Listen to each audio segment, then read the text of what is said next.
మీరు ఇప్పుడు ఏం అడగాలనుకుంటున్నారు అమ్మాయిని? సరే మేడం, ఆయన చెప్పింది కదా, ఆయన కొడుకు మనవరాలు సంసారం చేయలే, కరెక్టే.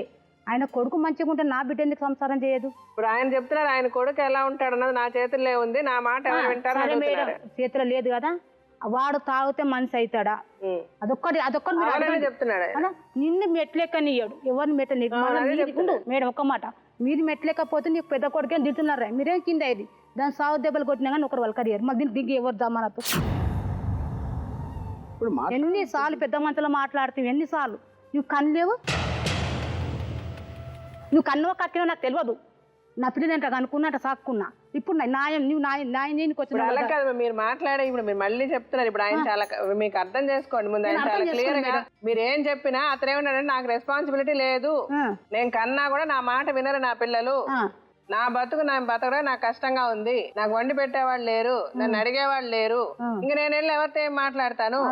ఎవరు నా మాట వినరమ్మా, వాళ్ళంతా వాళ్ళు ఏమైనా సెటిల్ చేసుకొని మీరేమైనా చెప్తే వింటే వినమనండి, ఉండమనండి, నాకేం సంబంధం లేదు, నేనేం చేయలేను ఇందులో అంటున్నాడు ఆయన. ఇంకా ఆయన ఏ విధంగా లాగుతారు మీరు? ఆయన ఏ విధంగా లాగడానికి లేదు కదా. ఆయన కొట్టాడో ఆయన తిట్టాడో ఆయన దగ్గర నుంచి కొట్టించాడా అంటే మనం అడగచ్చు, ఏమన్నా ఎందుకు కొట్టారు మీ కోడల్ని అని చెప్పి. అందుకని ఇప్పుడు అతను ఒక తండ్రి అయినా సరే నేనేమి చేయలేను, నా మాట ఎవరు వినరు. ఇప్పుడు ఆ రెండో భార్య కూడా ఆవిడకి సంబంధం లేదని చెప్తుంది, నాకేం సంబంధం నా పిల్ల అని ఆవిడే అంటది, అంతే కదా. ఇప్పుడు ఆవిడేమన్నా ఇన్వాల్వ్ ఎప్పుడన్నా కొట్టడం తిట్టడం చేసింది అమ్మాయిని? నువ్వేదో అంటూ ఉన్నావు కదా మా ఆవిడ వల్ల అని తప్పులు. తాగేటప్పుడు మాత్రం అంటిస్తుంది మేడం, గ్యారంటీగా చెప్తుంటది. ఏం చెప్తుందమ్మా? నీ పెళ్ళం ఒక నువ్వు ఉన్నప్పుడు ఒకలాగా ఉంటావు, నువ్వు లేనప్పుడు ఒకలాగా ఉంటావు. సగం ఈమె నుంచే నాకు కాపం సరిగ్గా లేదు మేడం.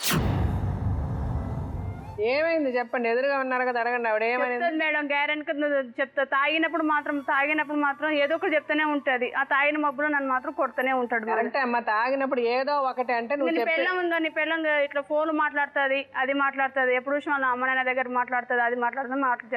అమ్మ నాన్న అమ్మ నాన్న ఫోన్ తప్పించి ఇంకెవరు చేస్తాం మేడం? ఆవిడ చెప్పకపోతే అమ్మ నాన్నతో మాట్లాడుతున్నాను, ఆవిడ చెప్పకపోతే మీ ఆయన మిమ్మల్ని కొట్టడా? ఆమె నుంచి కారణం ఉంది, సగం బయట నుంచి కారణం. మీరు ఊరిని అలా మాట్లాడకండి, ఆమె నుంచే కారణం ఉందండి. ఆవిడకి ఏం పని, ఏం అవసరం? ఏమమ్మా మీరేం చెప్తారు ఆవిడ గురించి? అడుగు ఎదురుగా ఉంది కదా, మాట్లాడండి. మీరేదో చెప్తారంట కదా ఆవిడ గురించి, ఏం చెప్తారు? ఆమె పైన మేడం గారు మా వారు చెప్పారు కదా, నేను కింద ఉన్నాను. నేను చిన్న కొడుకు ఏమి చెప్పనండి, ఆడు ఈనాడండి. వాళ్ళిద్దరు 3 పిల్లలు గొడవ. ఆడు తాగొచ్చింది నాకు తెలియదు, ఆమెను కొట్టింది నాకు తెలియదు. అమ్మమ్మ నన్ను ఇట్లా కొట్టాడు అని చెప్పదు. మమ్మల్ని ఏ బాధ వచ్చినా కానీ చూసిందంటే ఇదేనండి. ఆమె లేదు నాలో ఉండగాని నేను చూసేదాన్ని. మాకు అప్పచెప్పెల్లా వాళ్ళు 3 పిల్లలు తర్వాత మా మేడం గారు 6 సంవత్సరాలు ఉండారండి వాళ్ళ ఇంటికాడ. తర్వాత వచ్చి సపరేట్గా పైన పెట్టి వెళ్ళిపోయారు. చూడమనల్లా ఏమన్నా ఏమన్నా పలకదండి.